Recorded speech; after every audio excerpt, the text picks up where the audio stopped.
Hello, good evening, नमस्कार। स्वागत है आपका हमारे यूट्यूब चैनल पर। जैसा कि आपको पता है, ये हमारी क्लास रात्रि 8 बजे वाली स्पेशली यूपी पुलिस के लिए है। लेकिन यदि आप किसी का भी एग्ज़ाम देते हो तो सभी लोग प्रैक्टिस कर सकते हैं। TET, super TET, C TET, UP police, forest guard, लेखपाल, बीडीओ, किसी का भी एग्ज़ाम देते हो तो आप हमारी क्लास रात्रि 8 बजे वाली क्लास में जुड़ सकते हैं। मैं बेहतरीन हिंदी के प्रश्न करवा रहा हूँ। 60 बेहतरीन प्रश्न, डेली 60 प्रश्न लेकर आता हूँ। जुड़ जाइए आप हमारे साथ। बेहतरीन क्लास होती है हमारी रात्रि 8 बजे, बहुत शानदार क्लास। जुड़ जाइए आप। तो और मैं रात्रि 9 बजे, मैं आपको बता दूं, रात्रि 9 बजे टॉपिक वाइज हिंदी करवा रहा हूं। जिनकी हिंदी कंप्लीट नहीं है, जिन्हें एकदम सीरीज में हिंदी कंप्लीट हिंदी क्रम से करनी है, वो रात्रि 9 बजे जुड़ जाइए। मैं 3 टॉपिक पढ़ा चुका हूं, विलोम शब्द पढ़ा रहा हूं। रात्रि 9 बजे आइए। और मिक्सअप प्रैक्टिस करनी है तो रात्रि 8 बजे। एसएससी जीडी के लिए करनी है तो सुबह शाम को 5 बजे, शाम को 5 बजे।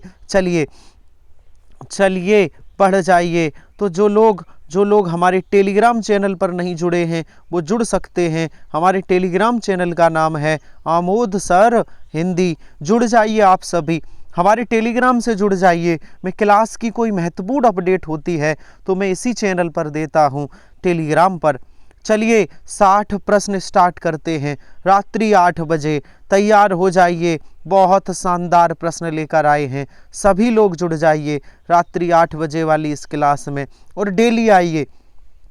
हिंदी में चाहते हो पूरे में पूरे नंबर आए तो शाम को 8 बजे आ जाइए हमारी इस क्लास में। चलिए बहुत शानदार प्रश्न स्टार्ट करते हैं। आज का पहला प्रश्न बहुत बढ़िया प्रश्न है।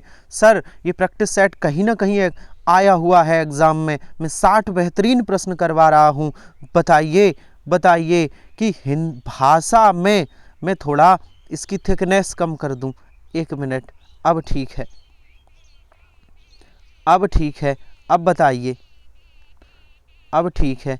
अब बताइए, भाषा में शब्द और अर्थ की दृष्टि से सौंदर्य उत्पन्न करते हैं। कौन करते हैं बताइए।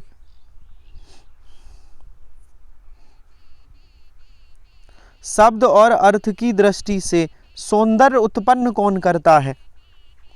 सर, सौंदर्य उत्पन्न कौन करता है? कौन करता है? अलंकार करते हैं। भाषा में सौंदर्य उत्पन्न अलंकार करते हैं। शब्द और अर्थ की दृष्टि से जो सौंदर्य उत्पन्न करता है वह अलंकार होता है। बहुत बढ़िया, पहला प्रश्न हमारा हो गया है। अगला प्रश्न देखिए। 60 बेहतरीन प्रश्न हैं। आप मेरे साथ रोज जुड़िए रात्रि 8 बजे। चलिए बताइए, साहित्य में रस का क्या अर्थ होता है?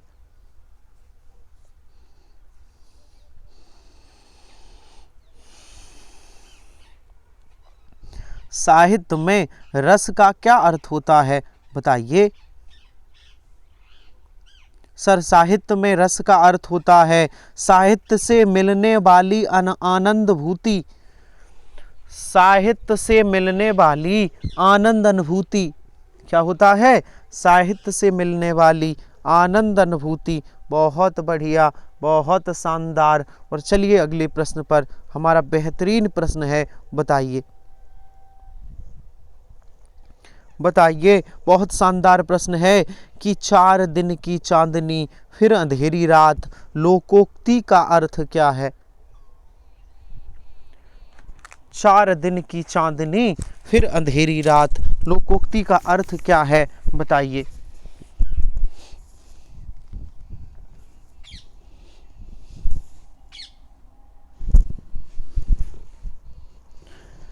क्या आपको पता है 4 दिन की चांदनी फिर अंधेरी रात, इस लोकोक्ति का अर्थ क्या आपको पता है?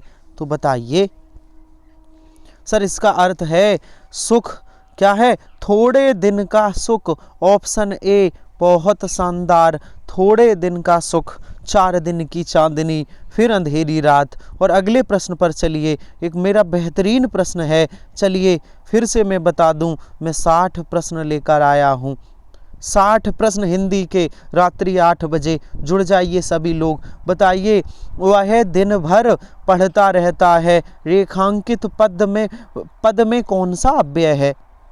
कौन रेखांकित है? ये दिन भर में कौन सा अव्यय है?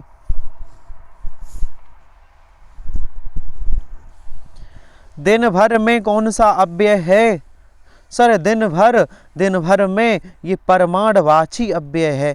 परमाणुवाची ये मात्रा को बताता है। जो मात्रा को बताए वह मात्रावाची या परमाणुवाची होता है।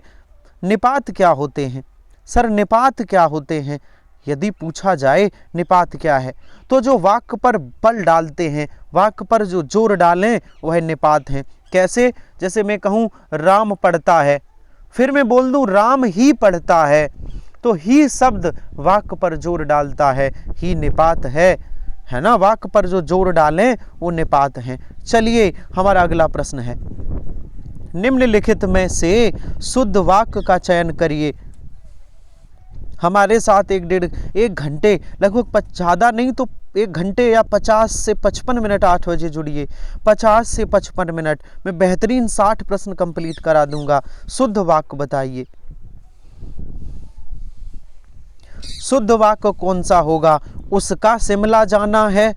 उसका नहीं सर, उसका नहीं, उसका गलत होता है। उसे शिमला जाना है। बी में लिखा है उसने शिमला जाना है। वी में क्या लिखा है? उसने शिमला जाना है। और आगे चलिए, उससे शिमला जाना है, और आगे लिखा है कि उसे शिमला जाना है। ऑप्शन डी सही होगा, उसे शिमला जाना है। बहुत बढ़िया, उसे शिमला जाना है, डी सही होगा। बहुत शानदार, चलिए डी सही होगा। आगे चलिए, आगे बताइए, दिए गए विकल्प में कौन सा विकल्प दूध का पर्यायवाची नहीं है?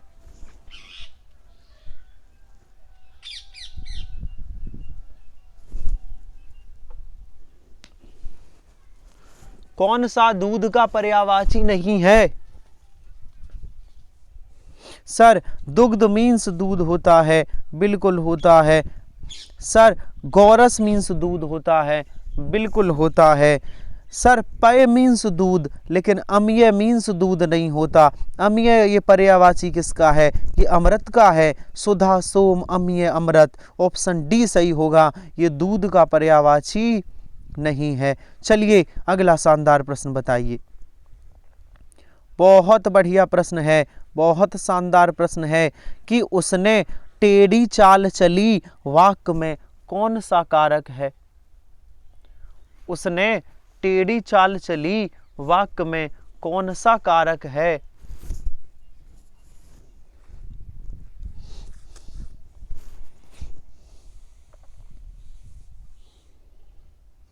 सर कौन सा कारक है? तो उसने, ये कौन सा कारक दिख रहा है? कर्ता कारक। उसने कौन सा कारक है? कर्ता कारक। अच्छा, कारक के कितने भेद होते हैं? 8 भेद होते हैं। कारक के कितने भेद? 8 भेद होते हैं। चलिए अगला प्रश्न, बहुत शानदार, बहुत बढ़िया। चलिए, तत्सम शब्द कौन सा नहीं है? तत्सम शब्द कौन सा नहीं है?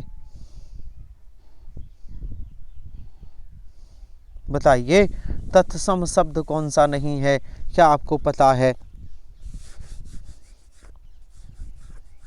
सर तत्सम नहीं है, परख। परख परीक्षा का तद्भव है परख।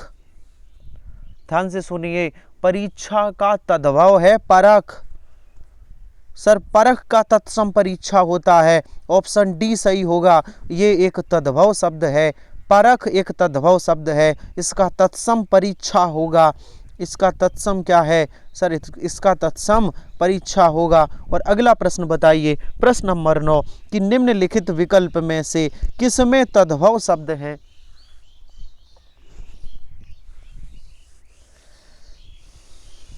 बताइए, किसमें तद्भव शब्द हैं? सर वो विकल्प होगा, कौन सा विकल्प है? क्या ऑप्शन ए होगा? क्या ऑप्शन ए होगा? बिल्कुल सही है, बिल्कुल सही है। आग, जीभ और घर। ये सभी तद्भव हैं। आग का तत्सम होगा अग्न, जीव का होगा जिह्वा और घर का होगा गिरह। सर ऑप्शन ए वाले जितने विकल्प में शब्द लिखे हैं वो सभी तद्भव हैं। और चलिए प्रश्न नंबर 10 पर, हमारा बहुत शानदार प्रश्न है। बताइए, यहाँ खाली स्थान है, यहाँ खाली स्थान है, डॉटेड लगा है, ठीक है, यहाँ खाली स्थान है। वह के बाद यह है मास जो चंद्रमा की खाली स्थान के अनुसार गिना जाता है, वह फिर खाली स्थान है कहलाता है। बताइए, तो यह मास जो चंद्रमा की गति के अनुसार गिना जाता है और जो वह क्या कहलाता है, वह चंद्रमास कहलाता है। क्या ऑप्शन सी होगा? क्या ऑप्शन सी होगा? बहुत बढ़िया, ऑप्शन सी वह चंद्रमास कहलाता है। जो चंद्रमा की गति के अनुसार हो वह चंद्रमास है। और बहुत शानदार प्रश्न है, वर्णमाला पढ़ाई है, रात्रि 9 बजे टॉपिक वाइज चला रहा हूँ।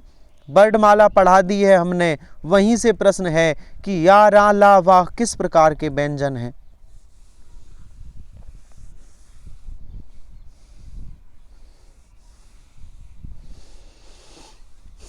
या रा ला वाह किस प्रकार के व्यंजन हैं? सर ये तो अंतस्थ व्यंजन हैं। बहुत शानदार, बहुत बढ़िया।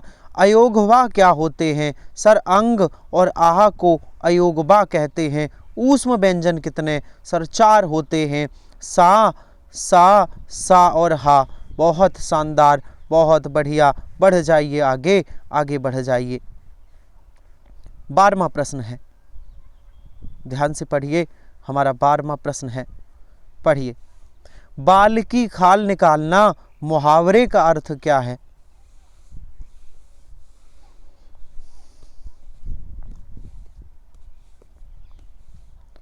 सर बाल की खाल निकालना मुहावरे का अर्थ क्या है? बहुत शानदार, इसी तरह आप जवाब दीजिए। बहुत अच्छे, बहुत बढ़िया। बहुत मीन मेख करना, बहुत मीन मेख निकालना। बाल की खाल निकालने का मतलब है बहुत मीन मेख निकालना। बहुत शानदार, बहुत मीन मेख निकालना। और आगे चलिए, बताइए ये जो चिन्ह बना है, क्या बना है? ये जो चिन्ह बना है, इसमें कोष्टक में दिए गए विराम चिन्ह का नाम बताइए। 13वां प्रश्न कहता है विराम चिन्ह का नाम बताइए जो कोष्टक में बना है।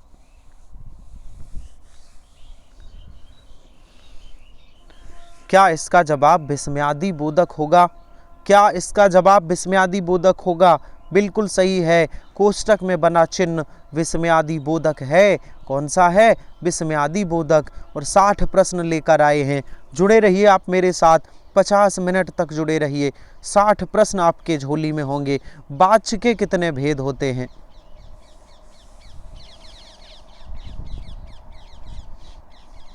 वाच्य के कितने भेद होते हैं? शानदार, शानदार तरीके से क्लास करिए। 8 बजे जुड़े रहिए आप। हिंदी में पूरे नंबर चाहते हैं, 8 बजे आइए, मैं हिंदी की बारीकियां सिखाता हूँ। वाच्य के कितने भेद होते? सर वाच्य के कितने भेद? सर 3 भेद होते हैं। ऑप्शन डी, कौन कौन से? सर पहला होता है कर्तवाच्य। क्या होता है? कर्तवाच्य। दूसरा कर्मवाच्य और तीसरा होता है भाववाच्य। बहुत बढ़िया। वाच्य के कितने भेद? 3 भेद होते हैं। बहुत शानदार। चलिए बताइए 15वां प्रश्न कि सज्जन, ये जो शब्द सज्जन है, सज्जन में कौन सा समास है?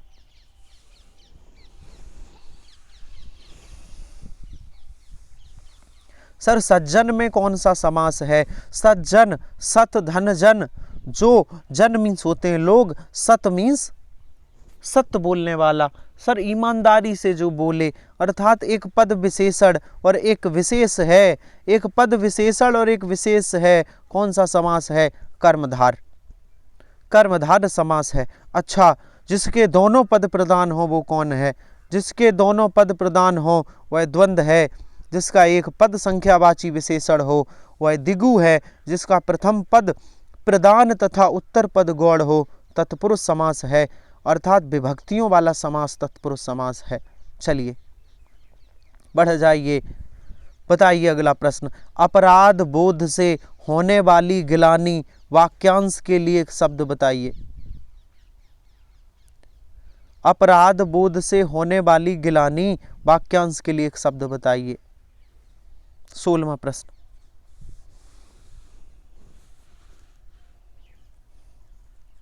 करिए, सभी लोगों का जवाब आना चाहिए। कमेंट बॉक्स में कमेंट में जवाब आना चाहिए कि अपराध बोध से होने वाली गिलानी आत्मगिलानी कहलाती है। क्या कहलाती है? आत्मगिलानी। बहुत बढ़िया। चलिए 17वां प्रश्न बताइए। पता है तो बताइए कि यह ताले की चाबी है, रेखांकित में कौन सा कारक है?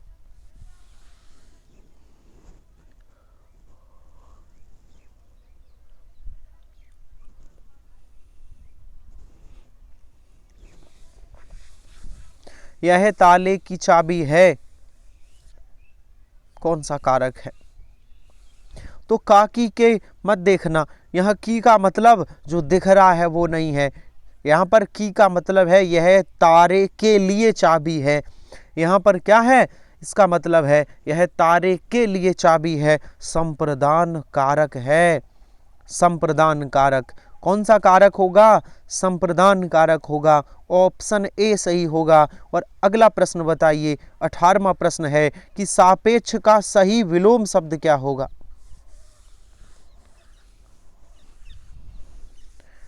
सापेक्ष का सही विलोम शब्द क्या होगा?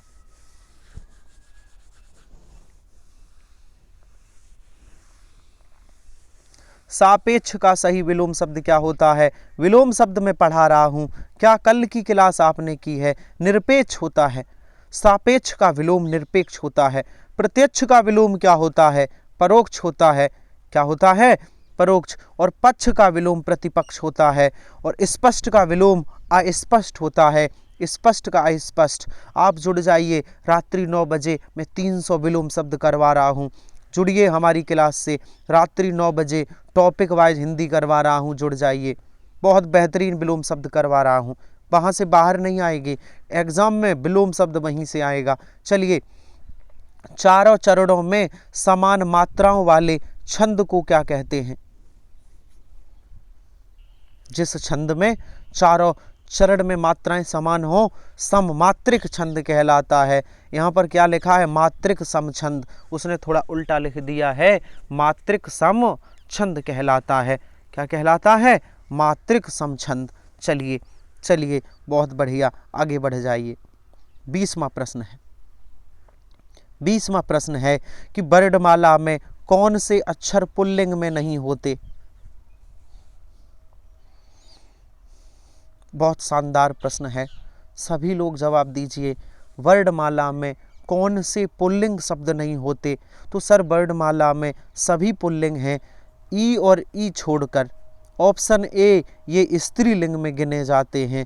छोटी ई और बड़ी ई, सर ये स्त्रीलिंग में गिने जाते हैं। बहुत शानदार। और हमारा अगला प्रश्न है, क्रोध किस रस का स्थायी भाव है?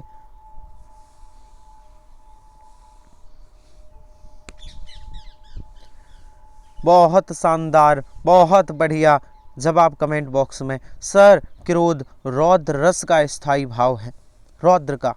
अच्छा, भयानक का स्थायी भाव क्या है? भय। और वीर का स्थायी भाव क्या है? उत्साह। और बीभत्स का स्थायी भाव क्या है? जुगुप्सा या घिनौनापन। जुगुप्सा या घिनौनापन। और अगला प्रश्न ये रहा, प्रश्न नंबर 22, उत्कर्ष में कौन सा उपसर्ग लगा है? बताइए।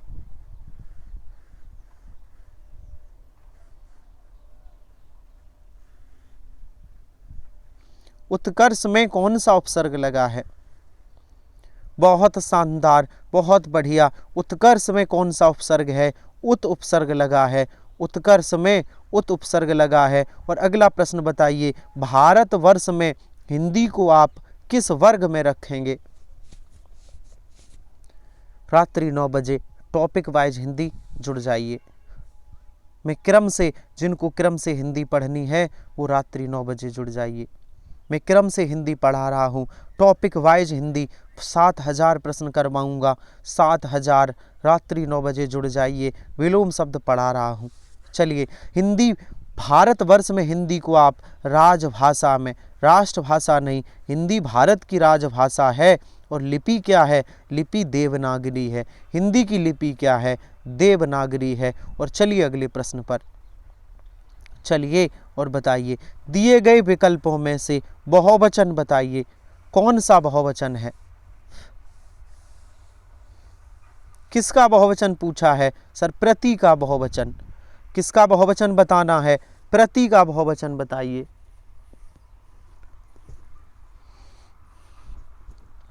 सर प्रति का बहुवचन प्रतियां होता है। प्रति का बहुवचन क्या होता है? प्रतियां होता है। बहुत शानदार, 24 प्रश्न कंप्लीट हुए। 24 प्रश्न कंप्लीट हुए। 25वां प्रश्न है, पता है तो बताइए, कमेंट करिए। सभी लोग कमेंट करिए कि अल्पाहारी शब्द के लिए उचित वाक्यांश छांटिए। किसे कहते हैं अल्पाहारी?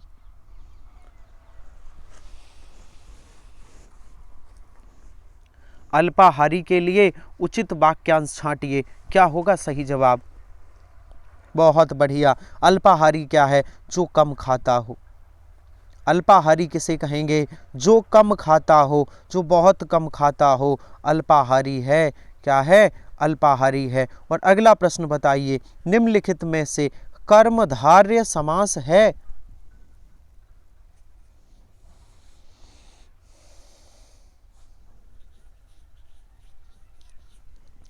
कौन से शब्द में कर्मधारय समास है? सभी लोग कमेंट करिए।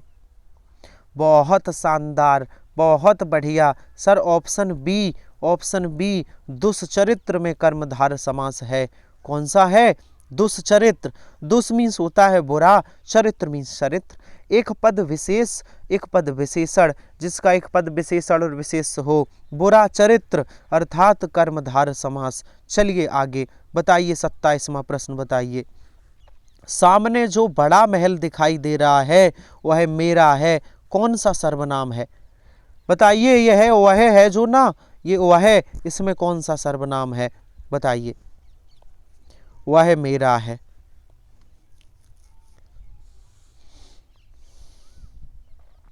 सर वह कौन सा सर्वनाम है? सर ये निश्चय कर रहा है, ये संकेत कर रहा है। अगर ऑप्शन होता तो ये संकेतवाचक विशेषण भी हो जाता। चूंकि सर्वनाम पूछ रहा है तो ये निश्चयवाचक सर्वनाम है। कौन सा सर्वनाम है? निश्चयवाचक। अच्छा, सर्वनाम के कितने भेद होते हैं? 6 भेद होते हैं। और इसमें प्रश्न का सही जवाब है निश्चयवाचक सर्वनाम। चलिए 28वां प्रश्न है। बहुत शानदार, बहुत बढ़िया। बताइए, उत्प्रेक्षा अलंकार कब हो सकता है?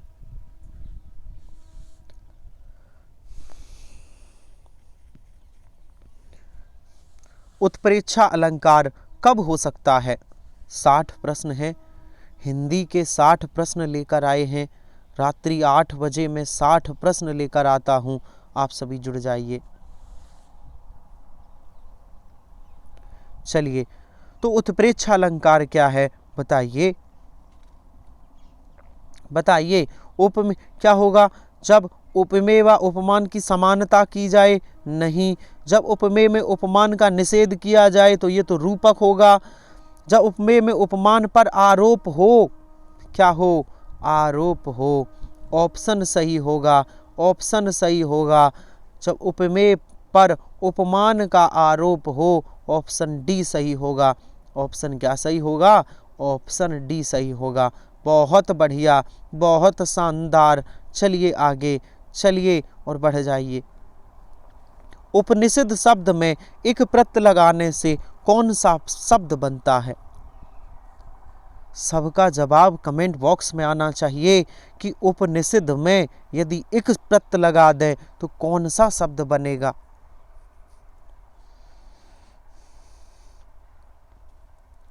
सर उपनिषद में तो क्या उपनिषदिक हो जाएगा? नहीं, औपनिषदिक हो जाएगा। जो विकल्प ए में लिखा है ये होगा औपनिषदिक। औपनिषदिक क्या होगा? औपनिषदिक। ऑप्शन ए होगा। और 30वां प्रश्न है कि राम अयोध्या के राजा थे, में कौन सा युक्त चिन्ह है। राम अयोध्या के राजा थे, सर ये इसमें कौन सा चिन्ह लगा है, ये वाला कौन सा चिन्ह है सर, उद्धरण चिन्ह है और ऑप्शन में ही नहीं है। तो एक और ऑप्शन लिख लो, ई ऑप्शन बना लो, उद्धरण चिन्ह। कौन सा ऑप्शन सही होगा, ई। सर ना तो ए विकल्प है, ना सी, ना वी, ना डी, ये तो उद्धरण चिन्ह है जो विकल्प में ही नहीं है। तो ई ऑप्शन में लिख लो उद्धरण चिन्ह, आंसर सही होगा ई। चलिए अगले प्रश्न पर और बताइए, निम्नलिखित में से किस क्रमांक में अघोष व्यंजन है।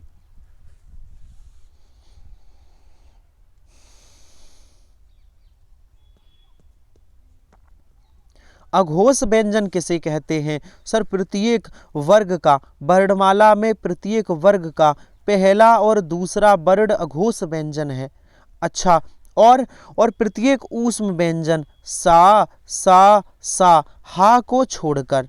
अच्छा, तो सर या और रा नहीं है, ये अंतस्थ व्यंजन है। डा नहीं है, ये वर्ग का पहला और दूसरा नहीं है।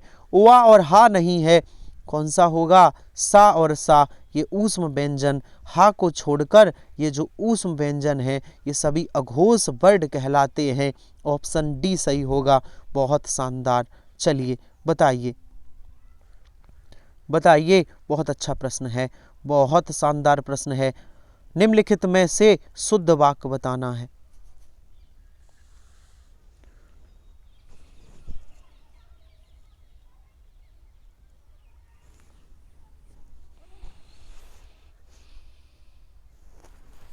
शुद्ध वाक्य कौन सा है, शुद्ध वाक्य तो ऑप्शन ए वाला शुद्ध होगा। अपराधी को न्यायालय द्वारा 2 वर्ष की सजा दी गई, ऑप्शन ए वाला ही शुद्ध है। अपराधी को, देखिए यहाँ क्या लिखा है, 2 वर्ष की सजा अपराधी को न्यायालय, ये क्रम गलत लिखा है। अपराधी को सजा न्यायालय द्वारा 2 वर्ष की दी गई, ये भी गलत है। अपराधी को 2 वर्ष की न्यायालय, ये भी। ऑप्शन सही होगा ये, अपराधी को न्यायालय द्वारा 2 वर्ष की सजा दी गई, ऑप्शन सही होगा ए। ऑप्शन कौन सा सही है, ए ऑप्शन। बहुत बढ़िया। चलिए हमारा 33वां प्रश्न है, बहुत शानदार प्रश्न है। जवाब दीजिए कि गौरव का तत्सम शब्द क्या है।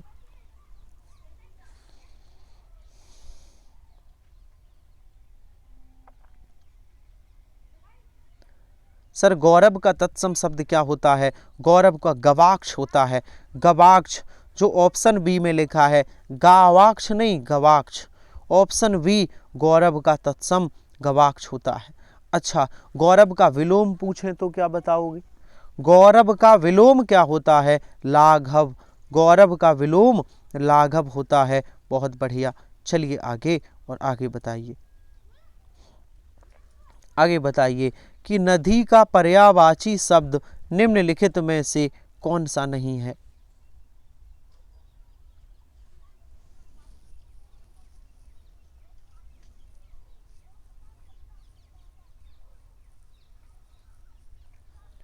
नदी का पर्यायवाची शब्द निम्नलिखित में से कौन सा नहीं है।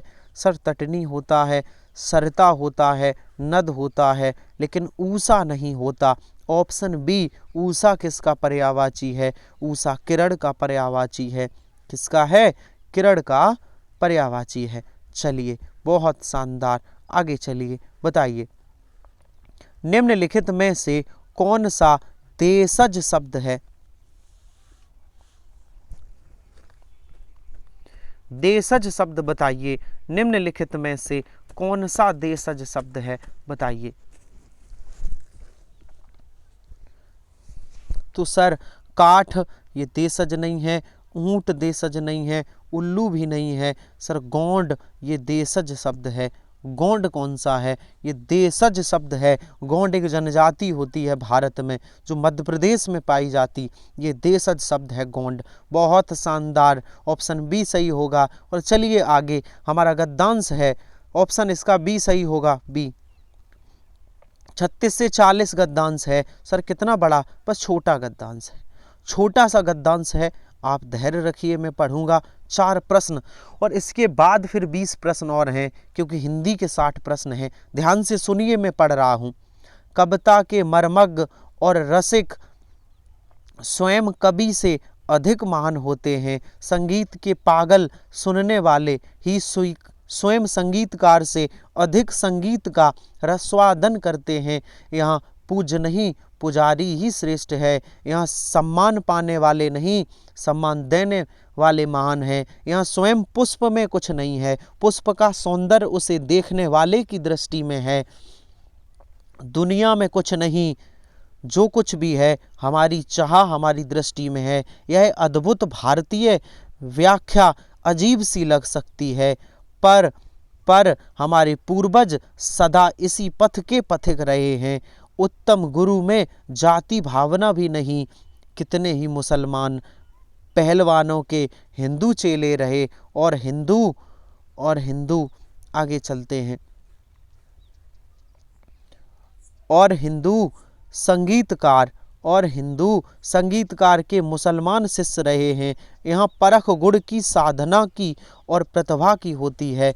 भक्ति और श्रद्धा की ही कीमत है, न कि जाति संप्रदाय, आचार विचार या धर्म की। मुझे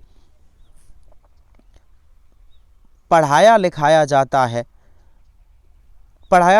जाता था कि एक विद्वान मुसलमान ने ही और समाज में जिस स्थान पर पहुंचा हूँ, जो सम्मान और प्रतिष्ठा मुझे मिली, मैं उसका श्रेय मेरे उन्हीं गुरु को देता हूँ। है ना, भक्ति और श्रद्धा पर जोर दिया गया है। चलिए 4 प्रश्न गद्यांश के करिए। कविता का मर्मज्ञ तथा रसिक कौन हो सकता है? बताइए प्रश्न कि कविता का मर्मज्ञ तथा रसिक कौन हो सकता है? ऑप्शन ए सही है, जो कविता के मर्म को समझकर उसके रस में डूब जाता है। बहुत बढ़िया। चलिए आगे, और हमारा 37वां प्रश्न है कि अच्छा गुरु अपने शिष्य में क्या देखता है? अच्छा गुरु अपने शिष्य में क्या देखता है? तो अभी था भक्ति तथा श्रद्धा। किसकी कीमत? भक्ति तथा श्रद्धा। ऑप्शन सी, भक्ति तथा श्रद्धा देखता है। और बताइए पुष्प का सौंदर्य किसमें है? अगला प्रश्न है, पुष्प का सौंदर्य किसमें है? तो सर, देखने वाले की दृष्टि में। पुष्प का सौंदर्य किसमें है? देखने वाले की दृष्टि में है। बहुत शानदार। और अगला गद्यांश का प्रश्न है, मैं थोड़ा इसे छोटा कर दूं, अब ठीक है। बताइए, जो सम्मान और प्रतिष्ठा मुझे मिली है, उस सब का श्रेय मैं उन्हीं गुरु को है। इस कथन का भाव क्या है? उसका श्रेय उन्हीं गुरु को है। इस कथन का भाव क्या है? बताइए।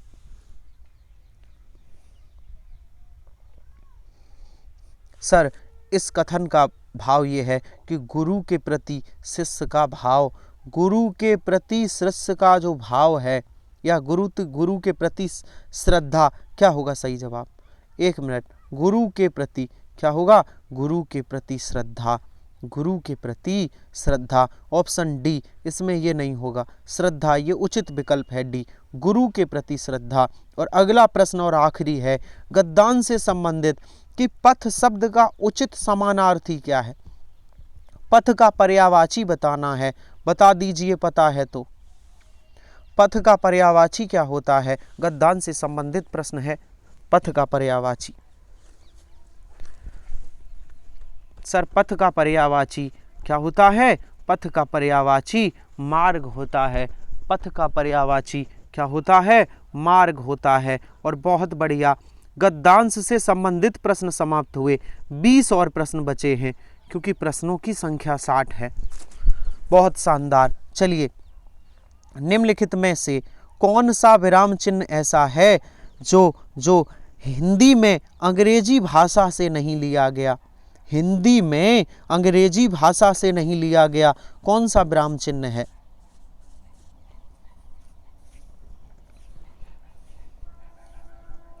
कौन सा विराम चिन्ह है?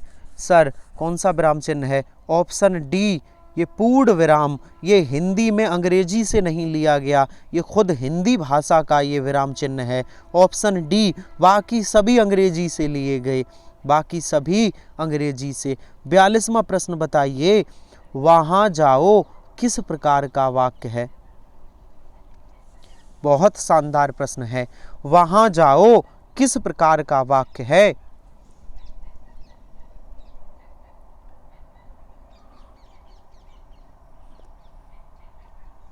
सर ये वहां जाओ ये तो आज्ञावाचक वाक्य है। बिल्कुल सही है, ये आज्ञावाचक वाक्य ही है। और अगला प्रश्न बताइए, बहुत शानदार प्रश्न है। बताइए कि निम्नलिखित में से संयुक्त वाक्य का चयन कीजिए।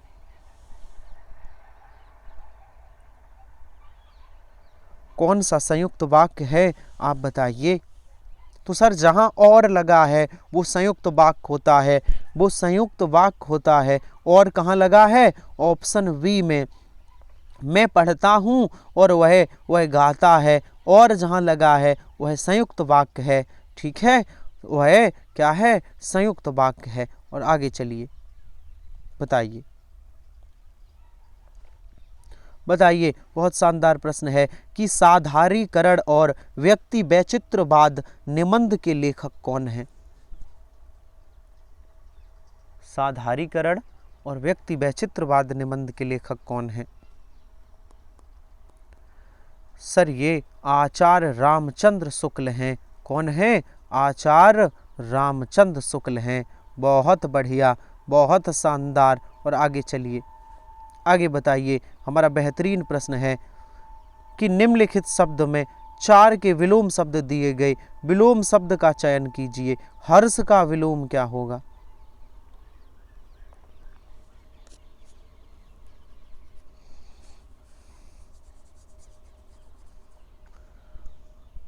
हर्ष का विलोम क्या होगा बताइए। सर हर्ष का खेद नहीं, दुख भी नहीं, ये नहीं, विषाद होता है। हाँ, विषाद का खेद और दुख पर्यायवाची हैं, लेकिन ये हर्ष के विलोम नहीं हो सकते, अर्थात विषाद, हर्ष का विलोम विषाद होगा। बहुत शानदार। 45 प्रश्न हमारे कंप्लीट हुए। कितने?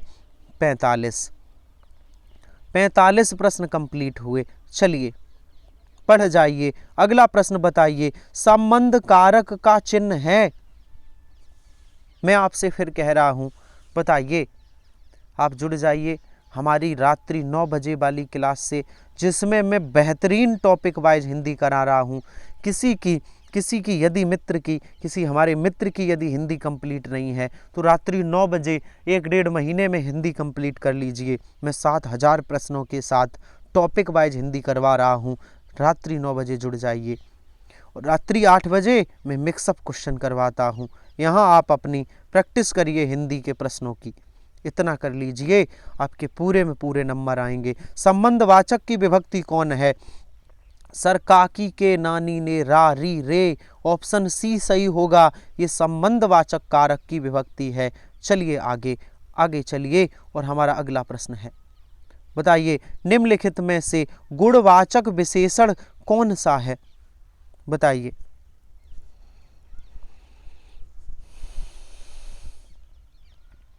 गुणवाचक विशेषण कौन सा है?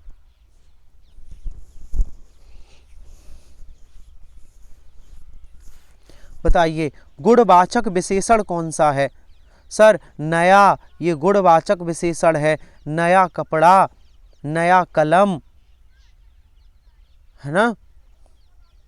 तो नया एक गुण बताता है। नया घर, नया मकान, नया महल, नया मंदिर, सर ये गुण को बताता है। और नया एक गुणवाचक विशेषण है। और बहुत शानदार हमारा 48वां प्रश्न है। 48वां कि बाल का स्त्रीलिंग क्या होगा? बताइए।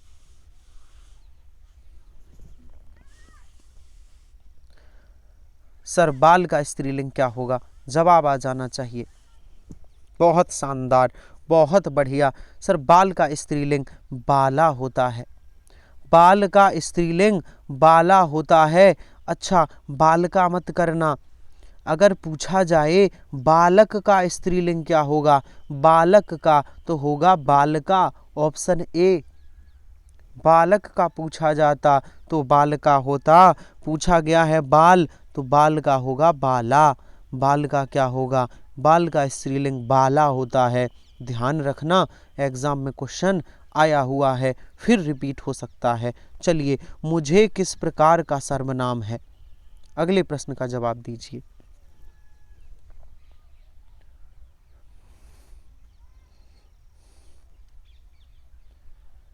मुझे किस प्रकार का सर्वनाम है?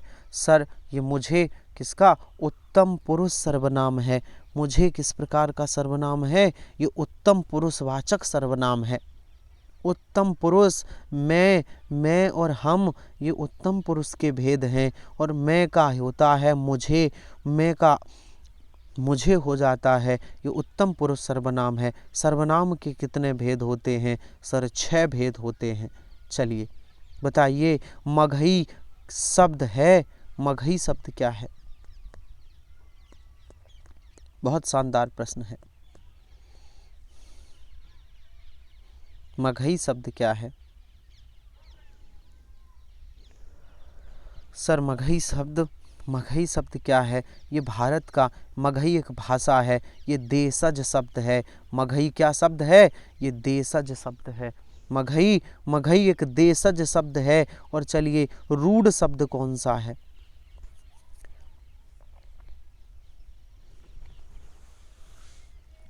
रूढ़ शब्द कौन सा है? तो सर, जिस शब्द को तोड़ा ना जा सके, जिस शब्द का खंडन ना किया जाए, जिस शब्द की संधि ना हो, वह रूढ़ शब्द है। पशु को तोड़ा नहीं जा सकता। पा प्लस सु, क्या इसकी संधि विच्छेदीय होगी? नहीं। जिस शब्द की संधि विच्छेद ना हो वह रूढ़ शब्द है। ऑप्शन डी, पशु एक रूढ़ शब्द है। पशु कैसा शब्द है? पशु रूढ़ शब्द है। बहुत बेहतरीन। चलिए, चंद्रोदय में कौन सी संधि है? नाम बताइए।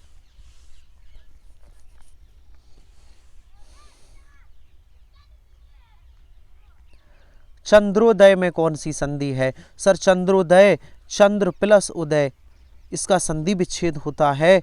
चंद्र प्लस उदय, और इसमें कौन सी संधि है? गुण स्वर संधि है। कौन सी? गुण स्वर। जब डंडा के ऊपर एक मात्रा लगी हो, डंडा के ऊपर एक, तो उसमें गुण, और डबल मात्रा लगी हो तो वो वृद्ध संधि होती है। ये इसकी ट्रिक है। चलिए बताइए, शानदार प्रश्न है कि सभी भारतीय गीता के महात्म्य से परिचित हैं, शुद्ध रूप है। ये महात्म्य कैसा लिखा जाएगा? बताइए, कौन सा महात्म्य शुद्ध लिखा है?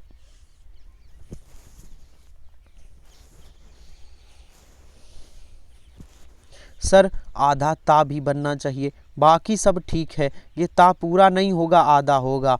ऑप्शन ए महात्म्य, जो ऑप्शन ए में लिखा है, ये महात्म्य शुद्ध लिखा है। जो ऑप्शन ए में लिखा है, ये महात्म्य शुद्ध लिखा है। बहुत शानदार, बहुत बढ़िया। बस 6 प्रश्न और बचे हैं, 5-6 प्रश्न और बचे हैं। बताइए, बहुत शानदार है। अगला प्रश्न है, हथेली पर सरसों नहीं जमती, मुहावरे का अर्थ क्या है?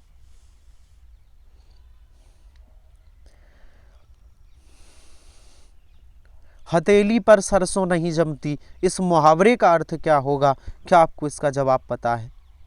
सर, काम के लिए समय चाहिए, जब चाहो तब काम नहीं हो सकता। काम के लिए क्या चाहिए? काम के लिए समय चाहिए, जब चाहो तब काम नहीं हो सकता। चलिए, बहुत बढ़िया। बताइए, प्रश्न आया हुआ है, मुख दर्शन में कौन सा समास है? ये फॉरेस्ट गार्ड 2022 में भी ये प्रश्न आया था। मुख दर्शन में कौन सा समास है?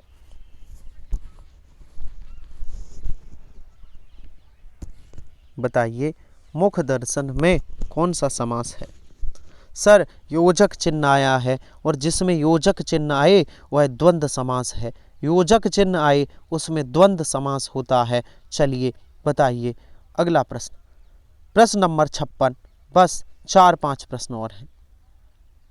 बताइए, निम्नलिखित में से बहुब्रीहि समास का उदाहरण कौन सा है? कौन सा शब्द बहुब्रीहि समास है? सर पंचानन में, पंचानन, पांच हैं आनन जिसके, पांच हैं आनन जिसके, अर्थात शिव, अर्थात शिव। पंचानन ये शंकर भगवान का पर्यायवाची है और पंचानन में बहुब्रीहि समास है। बहुत बढ़िया। और बताइए हमारा अगला प्रश्न है, अगले प्रश्न का जवाब दीजिए। निम्नलिखित में से पश्च स्वर कौन सा है?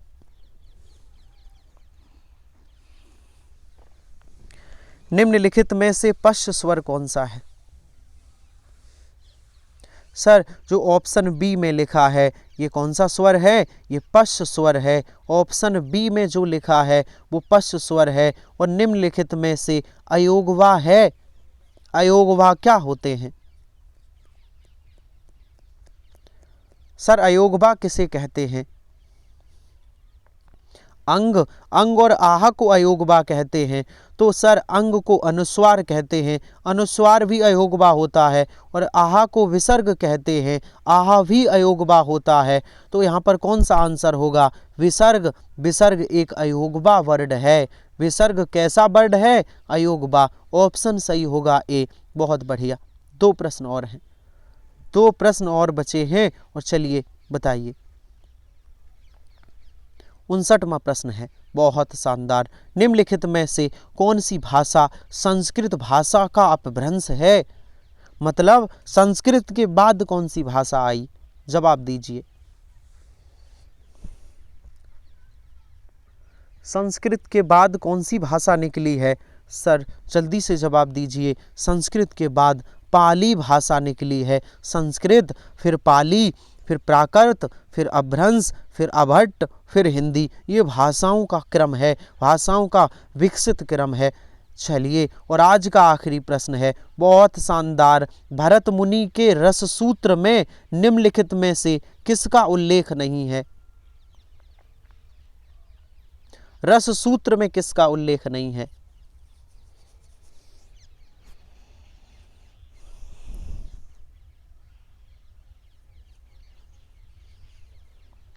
सर भरत मुनि के रस सूत्र में विभाव का उल्लेख है, अनुभाव का है, संचारी भाव का है, लेकिन स्थायी भाव का उल्लेख नहीं है।